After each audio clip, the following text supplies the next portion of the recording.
காலையில நியூஸ் பேப்பரை ஓபன் பண்ணனா நம்முடைய பாரத பிரதமர் நரேந்திர மோடி அவர்கள் கொடுத்திருக்கிற இந்த ஜிஎஸ்டி வரி சலுகை, இதுல எந்தெந்த பொருட்களினுடைய விலையெல்லாம் குறைந்திருக்கிறது அப்படின்னு சொல்லி விளம்பரமா வருது.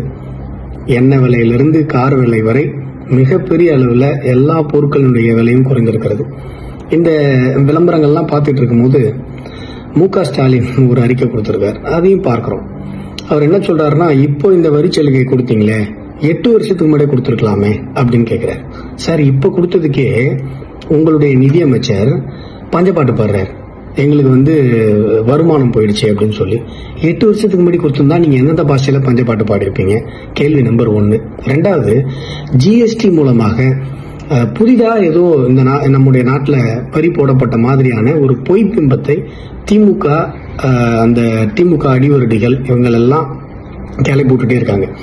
இங்க நம்முடைய நாட்டில் சுதந்திர இந்தியாவில் எல்லா பொருட்கள் மீதும் பல்வேறு விதமான வரிகள் போடப்பட்டது. வேல்யூ ஆடட் டாக்ஸ், சுங்க வரி, கலால் வரின்னு ஏகப்பட்ட வரிகள் இருந்தது. எல்லா வரிகளையும் ஒரே வரியாக மாற்றி கொடுத்ததுதான் ஜிஎஸ்டி சட்டமே ஒழிய, ஜிஎஸ்டி சட்டத்தில் எந்த பொருள் மீதும் புதிதாக வரி போடப்படவில்லை.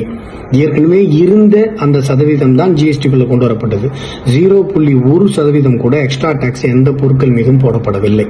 அந்த பொருட்கள் மீதான வரிகள் படிப்படியாக ஒவ்வொரு வருடமும் பல்வேறு பொருட்கள் மீதான வரிகள் குறைக்கப்பட்டு இன்றைக்கு மாபெரும் வரி குறைப்பு நடந்திருக்கிறது.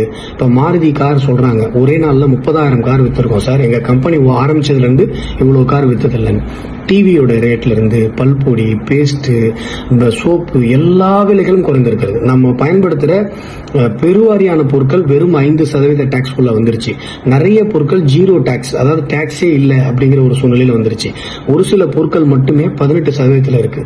இந்த ஒரு நிலை இந்திய தேசத்துல இவ்வளவு சீக்கிரம் வரும் அப்படின்னு சொல்லி பொருளாதார வல்லுநர்கள் கூட யாருமே எதிர்பார்த்திருக்க மாட்டாங்க. கனவுல கூட நினைக்காத விஷயம் இன்றைக்கு நடந்திருக்கிறது. மக்களுக்கு இனிப்பு செய்தியாக இது கிடைத்திருக்கிறது. அதனால ஒரு பொறுப்பான முதலமைச்சராக இதை பார்த்து வயிறு எறியாமல் நல்ல ஒரு எதிர்க்கட்சியாக இந்த திட்டத்தை வரவேற்று இதன் மூலமாக மக்கள் மத்தியில் உங்களுக்கு நல்ல பேரை கொஞ்சம் ஏற்படுத்திக்க முயற்சி பண்ணுங்க. இந்த மாதிரி அறிவுக்கு ஒவ்வாத அறிக்கைகளை தவிருங்கள்.